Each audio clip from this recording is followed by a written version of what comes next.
الله وبركاته. الحمد لله الذي أرسل رسوله بالهدى ودين الحق ليظهره على الدين كله ولو كره المشركون. أشهد أن لا إله إلا الله وحده لا شريك له، وأشهد أن سيدنا محمدا عبده ورسوله. اللهم صل وسلم وبارك على هذا النبي الكريم سيدنا محمد وعلى آله وأصحابه والتابعين وتابع التابعين لهم بإحسان إلى يوم الدين. أما بعد، فيا عباد الله اتقوا الله واعلموا أن الله مع المتقين. Hadirin sidang Jumaat yang dihormati lagi dimuliakan, seperti yang pernah disebutkan berulang-ulang kali, kita umat Islam merupakan umat pilihan Allah Subhanahu wa taala. Hal ini Allah tegaskan dalam Al-Quranul Karim dalam surah Ali Imran ayat 110. Kuntum khayra ummatin ukhrijat linnas ta'muruna bil ma'ruf wa tanhauna 'anil munkari wa tu'minuna billah, sampai ke hujung ayat, yang bermaksud kamu merupakan sebaik-baik ummah, kamu merupakan sebaik-baik golongan yang Allah keluarkan bagi manusia, dengan syarat kamu mengajak kepada ma'ruf, kamu mencegah kemungkaran, dan tunjangnya ialah kamu beriman kepada Allah Subhanahu wa taala.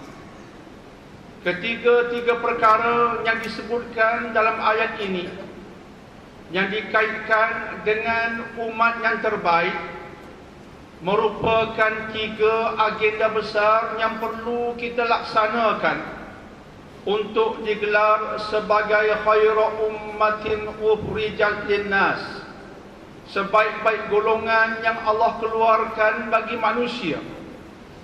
Ia gelaran yang luar biasa, ia gelaran yang khusus untuk umat ini yang melaksanakan ketiga-tiga agenda yang terdapat dalam ayat ini.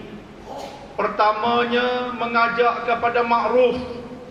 Ma'ruf artinya segala kebaikan yang diajar oleh Islam, bertunjangkan Al-Quran dan juga As-Sunnah. Ma'ruf ialah ma'ruf berdasarkan Islam, bukan ma'ruf berdasarkan pandangan peribadi ataupun nafsu sendiri. Yang keduanya ialah kita mencegah kemungkaran. Kemungkaran merupakan sesuatu yang dilarang ataupun yang diharamkan oleh Allah berdasarkan syariat, dan tunjang bagi kesemua dan segala-galanya ialah keimanan kepada Ilahi, keimanan kepada Allah Subhanahu wa taala. Justru antara agenda terpenting yang perlu kita sama-sama laksanakan ialah mengajak kepada ma'ruf dan mencegah kemungkaran, kerana Dia Azza wa Jalla semata-mata. Itulah tugas para rasul, para anbiya. Mereka bukan engineer, mereka bukan doktor, mereka bukan terlibat dengan LMLM, mereka bukan accountant, tetapi mereka Rasulullah yang diberikan tugas agung. Tugas agung itu ialah mengajak manusia kepada ma'ruf dan mencegah kemungkaran yang dilarang oleh agama. Maka kita pada hari ini penyambung rasul-rasul dan penyambung risalah nabi-nabi, Andai kata kita mengabaikan tugas amar ma'ruf nahi mungkar, kita mengabaikan tugas ataupun kerjaya yang paling agung di sisi Allah. Namakanlah diri kita doktor, engineer, accountant, profesor dan sebagainya. Andai kata nama-nama itu melegakan kita daripada amar ma'ruf nahi mungkar, kita hina di sisi Allah.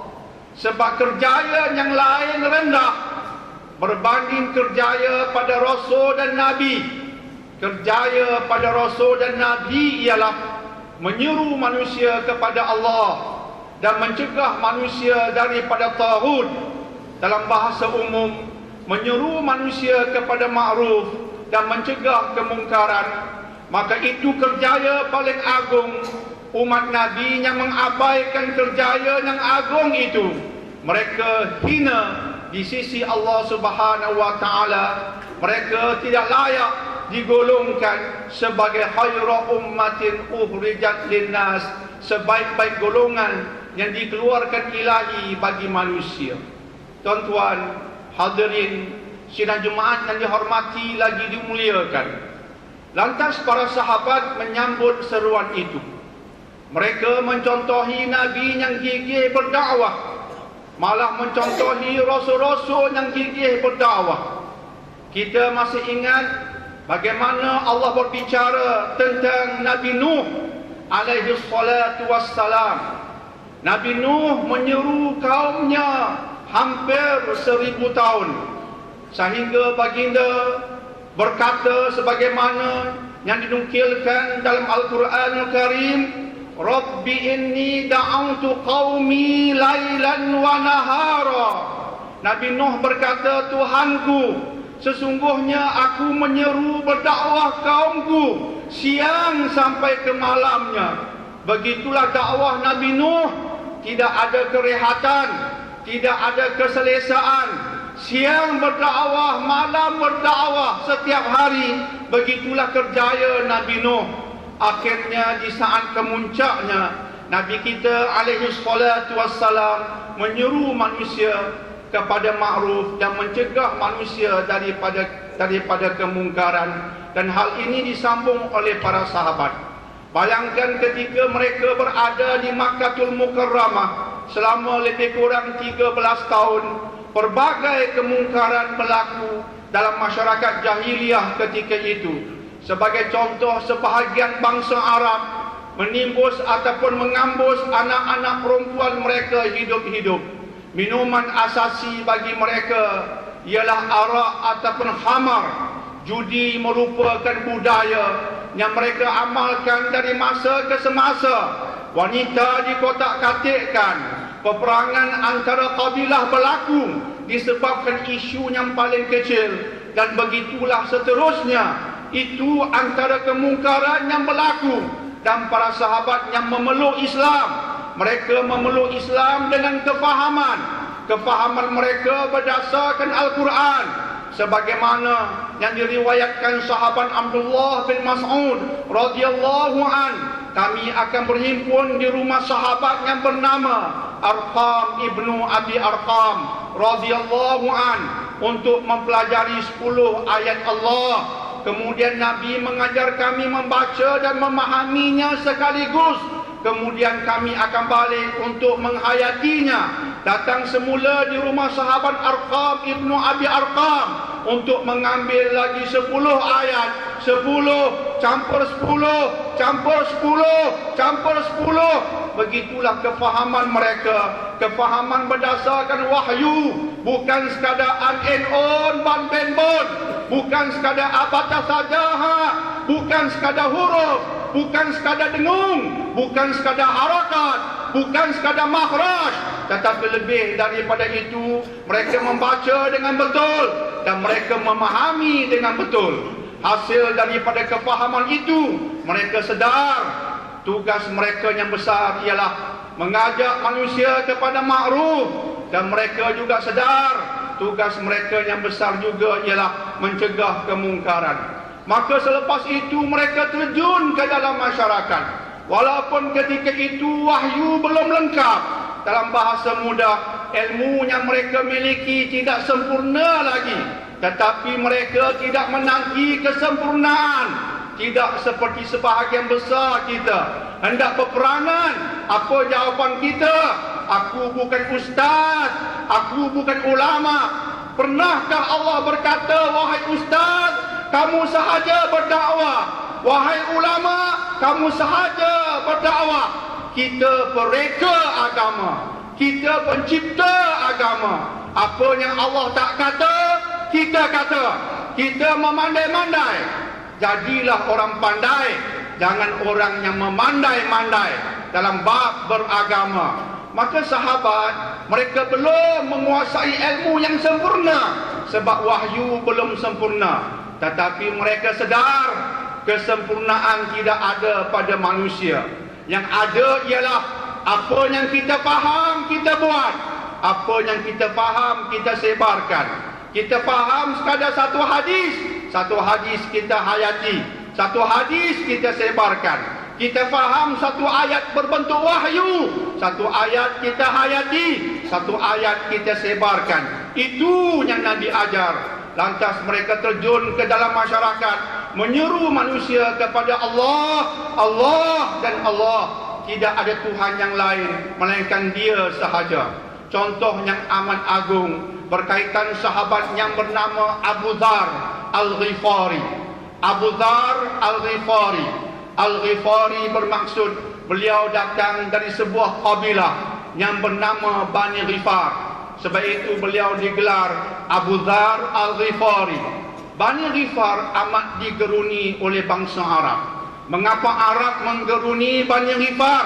Sebab mereka itu kerjanya ialah sebagai penyangak, perompak dan pencuri. Itulah kerja mereka. Kerja Nabi-Nabi mengajak manusia kepada Allah. Kerja Bani Ghifar menjadi penyangak, perompak dan pencuri. Abu Dzar datang dari kabilah itu. Tetapi alhamdulillah Abu Dzar ada otak. Bukan sekadar ada otak, dia mengguna otak. Ramai orang ada otak, tak pakai otak. Ada otak, tak pakai otak.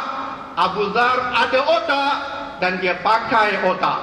Bila dia ada otak dan dia pakai otak, dia berfikir secara rasional.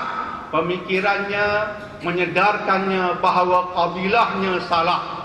Kabilahnya salah. Kerja sebagai perompak, penyangak salah. Maka dia meninggalkan kabilahnya. Kesannya akhirnya dia bertemu Nabi kita alaihi salatu wassalam, memeluk Islam. Kemudian dia mempelajari agama ketika berada di bumi Mekah. Seperti yang disebutkan tadi, ilmu beliau belum sempurna sebab wahyu belum sempurna. Tetapi beliau sedar apa akan jadi kepada adik-beradikku di kampung. Apa yang akan berlaku kepada mereka jika aku membiarkan mereka terus sebagai perompak dan pencuri. Maka Abu Dzar Al-Ghifari meminta izin kepada Rasulullah sallallahu alaihi wasallam untuk buat apa? Untuk kembali ke Bani Ghifar, untuk mengajak mereka kepada Allah. Dan Nabi alaihi salatu wassalam mengizinkan Abu Dzar melakukannya. Tidak ada orang yang bersama dengan Abu Dzar untuk balik ke kampungnya. Jauh sekali Nabi. Maka Abu Dzar balik seorang diri, balik untuk berdakwah. Bayangkan risiko yang mungkin boleh menimpa Abu Dzar. Perompak, penyangak, kadangkala undang-undangnya ialah undang-undang mengikut nafsunya ketika itu. Dia rasa dia nak bunuh, dia bunuh. Itu risiko yang bakal dipikul Abu Dzar. Tetapi Abu Dzar tawakal ala Allah. Dia balik berdakwah. Ini contoh manusia yang sedar bahawa walaupun aku belum sempurna, tetapi aku ada tanggungjawab untuk membetulkan adik-beradikku, untuk membetulkan kabilahku, kaumku, orang kampungku, sanak saudaraku kepada Allah Subhanahu wa taala. Aku tak sempurna, pedulikan kesempurnaan. Tapi yang aku tahu, Allah wajibkan aku menyebarkan kebenaran. Itu aku tahu, itu wajib aku buat. Itulah yang dilakukan oleh sahabat Abu Dhar. Dan Alhamdulillah, bila niat kita ikhlas, walaupun tidak sempurna, Allah membantu kita. Maka Allah membantu sahabat Abu Dhar. Akhirnya kisahnya bersambung dengan kisah yang positif, yaitu akhirnya selepas baginda Nabi dan para sahabat berhijrah dari Mekah menuju ke Madinah, akhirnya baru Abu Dhar datang ke Madinah membawa bersama-sama beliau satu kabilah yang bernama Bani Ghifar. Keseluruhan penyangak perompak dari kalangan Bani Ghifar peluk Islam di tangan Abu Dhar. Sebab itu tuan-tuan hadirin sidang Jumaat yang dihormati lagi dimuliakan, konsep yang perlu kita amalkan pada hari ini ialah konsep yang mudah. Konsep yang mudah yang berbunyi ibda' binafsik thumma da'u ghairak. Saya ulangi konsep itu. Ibda' binafsik thumma da'u ghairak. Mulakan dakwah dengan dirimu. Perbaiki diri kita sebaik mungkin. Jaga solat, jauhi mungkar. Ya, dakwah bermula di penjuru kita. Ibda' binafsik. Tetapi tidak berhenti di penjuru kita. Kita tak boleh mengatakan aku jaga kubur aku. Siapa berkata demikian, dia jahil, 1000 kali jahil. Yang betul, aku mula dengan diriku, tapi aku tak berhenti dengan diriku. Selepas diriku, aku akan seru mereka yang lain. Keluarga sendiri, abah kepada anak, isteri kepada anak, suami kepada isteri dan keluarga, dan begitulah kepada mereka yang lain. Maka konsep itulah yang para sahabat lakukan. Tuan-tuan hadirin sidang Jumaat yang dihormati lagi dimuliakan. Dan bila itu kita fahami, mari sama-sama kita berperanan. Kita lihat sebagai contohnya di Pulau Pinang, masih banyak kemungkaran yang berlaku. Minggu ini berita seringkali menceritakan betapa jenayah-jenayah di Malaysia amat menggugat dan mencabar kita. Kita mendengar tembakan di sana sini, pembunuhan di sana sini dalam masa seminggu dua ini. Semua ini menampakkan kepada kita bahawa kita dalam keadaan yang memerlukan usaha dakwah untuk mengajak kepada makruf dan mencegah kemungkaran. Semua ini memerlukan kerjasama kita semua. Bukan sekadar polis, bukan sekadar mereka yang diberikan amanah, tapi semua kita berperanan dalam batas-batas yang diizinkan. Dan batas yang diizinkan oleh Allah begitu terbuka kepada kita. Allah sendiri menyuruh kita mengajak kepada makruf, mencegah kemungkaran sedaya upaya kita, dan bermula dengan diri kita sendiri tanpa menanti kesempurnaan. Di Pulau Pinang inilah antara perkara yang kita kena buat. Apatah lagi di masyarakat di Pulau Pinang, majoritinya non-Muslim, majoritinya bukan Islam. Mereka langsung tak kenal makruf Islam. Kita marah orang kafir menggunakan kalimah Allah, melenting kita. Ada sebahagian terangkat ke tayap berdemonstrasi, jatuh ke tayap berdemonstrasi. Orang yang melenting itu, bertempik itu, berteriak itu tentang non-Muslim menggunakan kalimah Allah. Saya nak bertanya, pernahkah kamu berdakwah kepada mereka tentang Allah? Pernahkah selama ini kamu bercakap kepada non-Muslim tentang Allah? Sudahkah itu dibuat? Adakah sekadar kita bertempik berdemonstrasi, tapi selepas itu pergi perkena teh tarik, pergi perkena nasi kandak, dakwah non-Muslim tak buat, tunggu isu tempik semula. Adakah kita buat tempik, buat demonstrasi, buat tempik, buat demonstrasi, tak boleh pergi jauh. Akhirnya jadi seperti habuk kuih raya sahaja. Sebab itu kerja dakwah ini bukan ikut musim. Kerja dakwah jangan tunggu isu. Isu tak ada, tidak. Ada isu, melenting. Kerja dakwah seperti Nabi-Nabi, tidak kenal musim, tidak kenal masa. Begitulah yang dipahami oleh para sahabat. Akhirnya mereka berperanan. Namun kita sama-sama sedar Bila kita bangun mengajak pada makruf, mencegah kemungkaran, ada ujiannya, ada tribulasinya. Sebab itu sabar maha penting untuk para pendakwah. Sabar maha penting untuk para pendakwah. Sabar artinya kita redha dengan apa yang Allah kurniakan kepada kita, tetapi bukan bermaksud kita serah leher kita untuk dipancung. Bukan maksud orang buat apa-apa saja kita diam. Itu bukan sabar yang dimaksudkan. Maksudkan terima yang Allah berikan, tetapi kita bertindak, tapi tindakan kita tidak terbabas daripada syariat. Kita bertindak untuk selesaikan masalah. Kita bertindak untuk membetulkan keadaan. Bertindak, ya, tetapi tindakan kita selaras dengan landasan syariat.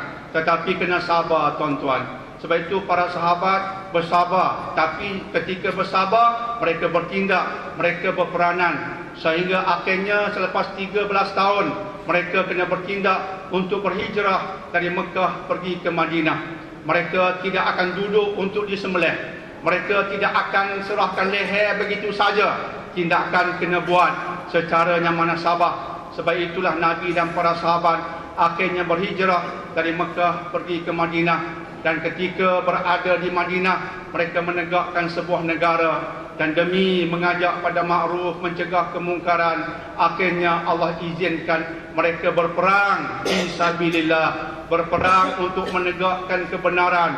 Berperang ada risikonya ketika itu, tetapi Allah wajibkan demikian. Maka itu mereka tanggung, mereka pikul. Artinya dakwah ada ujian, tetapi kita kena bersabar. Tapi sabar yang betul, bukan sabar tanpa tindakan, tetapi sabar dengan tindakan, tetapi tindakannya selaras dengan kaca mata syariat. Itulah sabar yang sebenarnya. Tuan-tuan hadirin sidang Jumaat yang dihormati lagi dimuliakan, maka para sahabat pun berhijrah. Dan ketika Allah menceritakan tentang hal ini, ada ayat yang indah tentangnya dalam surah Al-Hajj. Allah menceritakan allazina ukhriju min diyarihim. Mereka para sahabat berdakwah kepada masyarakat, ajak orang jadi baik, tuan-tuan, ajak orang jadi bagus, jauhkan manusia daripada kejahatan dan kemungkaran. Manusia nama sahabat ini baik belaka, ajak orang jadi baik, tetapi orang jahat menganggap kebaikan sebagai jahat. Akhirnya para sahabat dihalau. Maka Allah mengatakan allazina ukhriju min diyarihim. Mereka dihalau keluar dari kampung halaman mereka. Manusia baik ini dihalau keluar dari kampung halaman mereka. Mengapa ya para sahabat dihalau keluar? Allah mengatakan dalam surah Al-Hajj, illa an yaqulu rabbuna Allah. Semata-mata kerana mereka mengatakan Tuhan kami Allah. Bukan kerana mereka itu jahat, perompak. Satu saja sebabnya, kata Allah, mereka mengatakan Rabbunallah, Tuhan kami Allah, Tuhan kamu Allah. Mari kita sembah Allah, bukan sembah kami, bukan ikut kami, sembah Allah. Jadi orang baik kerana Allah. Sebab itulah mereka dihalau. Sebab itulah ini kisah yang perlu kita ambil iktibar. Kadang-kadang pada hari ini orang yang baik mengajak kepada kebaikan, mereka dihalau. Orang yang baik mengajak kepada Allah, mereka dihalau. Apakah kita berasa pelik tentangnya? Jangan pelik, ia pernah berlaku dahulu. Sebab itu bila kita menyebut tentang isu Gaza, kita lihat betapa Yahudi Zionis menghalau umat Islam di bumi Palestin, di bumi Gaza, dari tempat mereka. Orang Yahudi Zionis telah melanggar ratusan undang-undang daripada UN. Yahudi Zionis telah merosakkan undang-undang di peringkat antarabangsa. Mereka lah yang mengganas ke atas umat Islam di bumi Palestin termasuk Gaza. Tiba-tiba bila umat Palestin bangun untuk menuntut hak mereka, apa yang berlaku? Yang menuntut hak mereka dianggap sebagai pengganas. Yahudi yang mengganas hari ini dianggap seperti baik. Maka Amerika membantu mereka, maka golongan di barat menyokong mereka, padahal mereka lah pengganas yang pertama. Maka bangsa Islam di Gaza, Palestin hanya bangun untuk menuntut hak mereka. tetapi yang menuntut hak mereka, yang dizolimi, hari ini dianggap sebagai pengganas.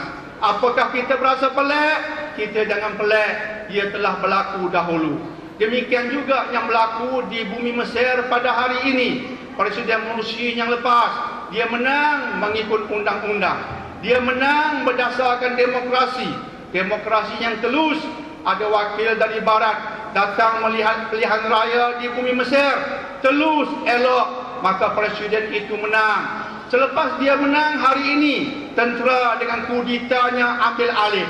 Artinya mereka yang melanggar undang-undang. Tiba-tiba rakyat bangun untuk betulkan keadaan. Bangun untuk kekalkan kemenangan yang ikut demokrasi yang dimahukan oleh masyarakat antarabangsa dan rakyat Mesir.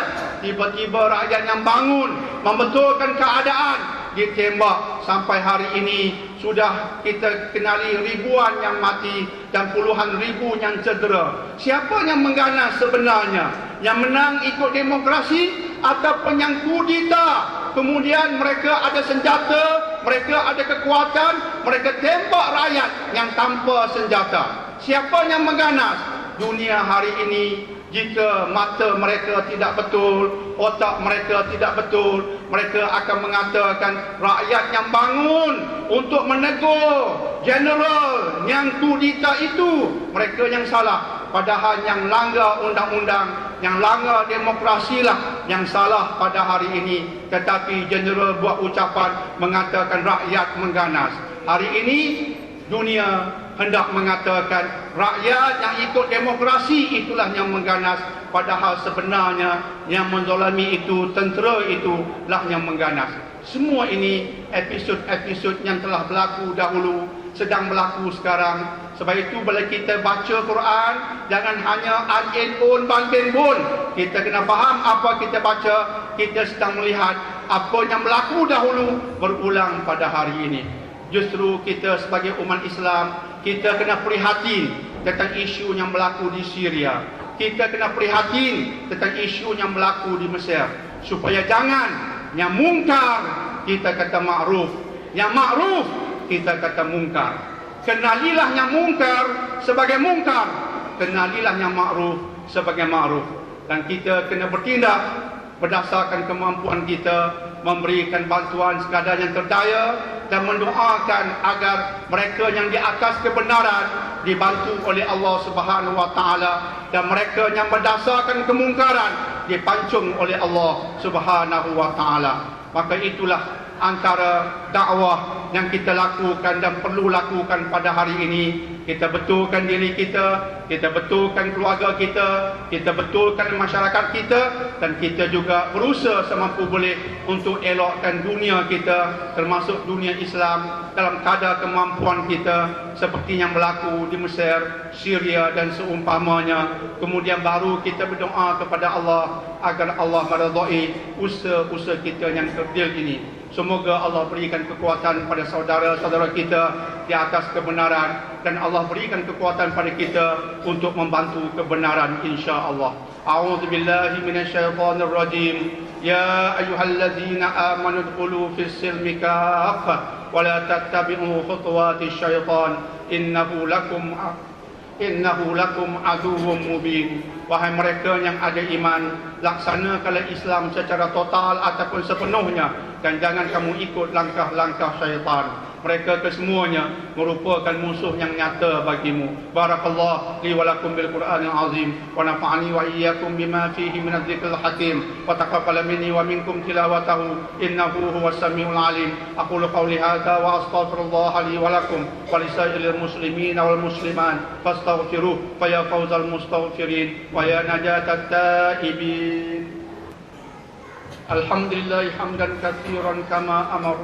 أشهد أن لا إله إلا الله الواحد القهار وأشهد أن سيدنا محمدا عبده ورسوله سيد الجن والبشر. اللهم صل وسلم وبارك على سيدنا محمد وعلى آله وأصحابه ومن اهتدى بهديه إلى يوم الحشر. أما بعد فيا عباد الله اتقوا الله حق تقاته ولا تموتن إلا وأنتم مسلمون.